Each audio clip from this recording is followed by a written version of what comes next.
السلام علیکم دوستو، میں ہوں احمد اور آپ دیکھ رہے ہیں ورلڈ سیکرٹس۔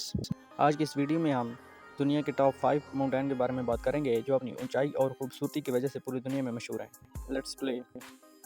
دنیا کے 5 بلند ترین پہاڑوں میں پہلا ایوریسٹ ماؤنٹین ہے۔ یہ پہاڑ نیپال اور چین کی سرحدوں پر واقع ہے۔ یہ دنیا کا سب سے اونچا پہاڑ مانا جاتا ہے۔ اگر اس پہاڑ کی ہائٹ کی بات کی جائے تو اس کی ہائٹ 8,848 میٹر ہے، اس لیے اس پہاڑ کو دنیا کا اونچا ترین پہاڑ مانا جاتا ہے۔ 2020 میں چین اور نیپال نے مشترکہ طور پر اس اونچائی کی تصدیق کی تھی۔ ہزاروں لوگ ہر سال اسے صرف دیکھنے کے لیے نیپال آتے ہیں۔ اس پہاڑ کے موسم اور خطرات کی بات کریں تو موسم انتہائی سرد اور ہوا بہت تیز ہوتی ہے اور اس پر آکسیجن کی بہت کمی ہوتی ہے۔ خطرات کی بات کریں تو گلیشیئر، برفانی تودے، حد سے زیادہ سردی اور آکسیجن کی کمی۔ اس پہاڑ کے امیزنگ فیکٹ: ایوریسٹ ماؤنٹین ہر سال میں 4 ملی میٹر بلند ہو رہا ہے ٹیکٹونک پلیٹوں کی وجہ سے۔ اب بات کرتے ہیں کہ اگر کوئی اس پہاڑ کی ٹریولنگ کرنا چاہتا ہے تو اسے کیا کیا کرنا ہوگا۔ اگر اخراجات کی بات کی جائے تو $30,000 سے $70,000 تک اس پر چڑھنے کا خرچ آئے گا۔ اس کے بعد ضروری سامان کی بات کی جائے تو آکسیجن سلنڈر، لباس، سب سے ضروری چیز نیپالی حکومت کی اجازت۔ دوسرے نمبر پر کیٹو پہاڑ آتا ہے۔ یہ پاکستان میں واقع ہے۔ یہ پاکستان کا پہلا اور دنیا کا دوسرا اونچا ترین پہاڑ ہے۔ یہ پہاڑ چین اور پاکستان کی سرحد پر موجود ہے۔ اسے فخر پاکستان بھی کہتے ہیں۔ اگر اس پہاڑ کی ہائٹ کی بات کی جائے تو اس کی ہائٹ ہے 8,611 میٹر۔ ایوریسٹ کے بعد اونچائی کے لحاظ سے کیٹو دنیا کا بلند ترین پہاڑ ہے۔ یہ دنیا کے مشکل ترین اور خطرناک پہاڑوں میں سے ہے، اس لیے اس کا لقب وحشی بھی ہے۔ کیٹو قراقرم کے ان علاقوں میں موجود ہے جہاں بہت زیادہ گلیشیئر ہیں۔ اگر اس پہاڑ کے موسم کی بات کی جائے تو موسم انتہائی سرد، تیز طوفان، سردی اور آکسیجن کی کمی۔ اور پیمائش کے لیے اگر اس کے اخراجات کی بات کی جائے تو $10,000 سے لے کر $40,000 سے زائد ڈالر تک اس کا خرچ آتا ہے اور اس کے لیے حکومت پاکستان کی اجازت بھی ضروری ہے۔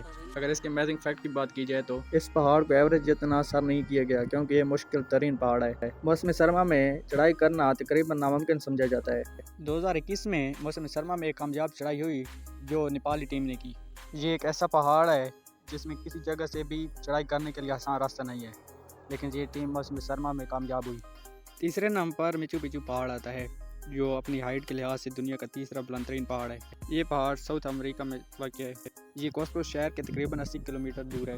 اگر اس پہاڑ کی ہائٹ کی بات کی جائے تو اس کی ہائٹ ہے 2,430 میٹر۔ اس پہاڑ کی چوٹی پر موجود پتھریلی دیواریں، چھوٹے چھوٹے مکان اور زراعتی کھیت موجود ہیں۔ اگر اس پہاڑ کی سیاحت کی بات کی جائے تو سالانہ 1.5 ملین سے زیادہ سیاح اس کو دیکھنے آتے ہیں۔ اگر اس پہاڑ کے امیزنگ فیکٹ کی بات کی جائے مچو پچو میں تقریباً 200 سے زیادہ عمارات ہیں۔ اسے ایک غیب شہر بھی کہا جاتا ہے کیونکہ یہ 400 سال تک دنیا سے چھپا رہا۔ یہ مقام پیرو کی قومی پرچم اور کرنسی پر بھی نظر آتا ہے۔ چوتھے نمبر پر فوجی ماؤنٹین آتا ہے جو جاپان میں واقع ہے۔ یہ پہاڑ ٹوکیو شہر کے تقریباً 100 کلومیٹر جنوب میں واقع ہے۔ یہ جاپان کا ہونشو بہت بڑا جزیرہ بھی ہے۔ اگر اس پہاڑ کی اونچائی کی بات کی جائے تو اس کی اونچائی 3,776 میٹر۔ یہ جاپان کا بلند ترین پہاڑ ہے۔ فوجی ماؤنٹین ایک آتش فشاں پہاڑ بھی ہے جو آخری بار 1707 میں پھٹا۔ ماؤنٹ فوجی جاپانی فن، شہری اور ادب میں بہت کثرت سے دیکھا گیا ہے۔ اس پہاڑ کا پرنٹ جاپانی پاسپورٹ پر بھی ہے۔ 5ویں نمبر پر میٹر ہارن پہاڑ آتا ہے جو اٹلی اور سوئٹزرلینڈ کی سرحد پر موجود ہے۔ یہ دنیا کا 5واں بلند ترین پہاڑ ہے۔ اگر اس کی اونچائی کی بات کی جائے تو اس کی اونچائی 4,478 میٹر ہے۔ یہ پہاڑ چاروں طرف گلیشیئر سے گھرا ہوا ہے۔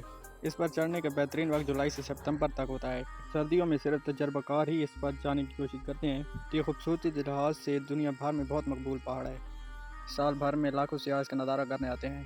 اس پہاڑ کی شکل اکثر کارٹون میں پہاڑ کی مثالی تصویر کے طور پر استعمال ہوتی ہے۔ مزید ایسی ویڈیو کے لیے ہمارے چینل کو سبسکرائب کریں۔